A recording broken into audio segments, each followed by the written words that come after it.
How to log into Signal. Did you get a new phone and need to get back into Signal messages? Logging in is a unique process designed to protect your data from unauthorized access.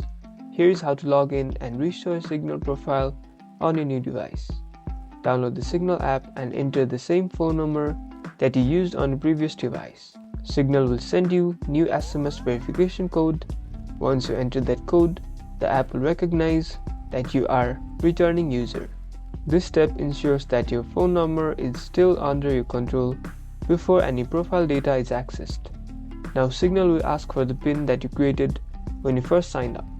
Enter a PIN to restore your profile name, settings and blocked list.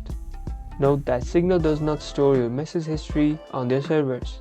So if you didn't do a manual transfer from your old phone, your old chats will not appear. You're back in and secure. Like and subscribe for more tips and tricks on managing your Signal account across devices.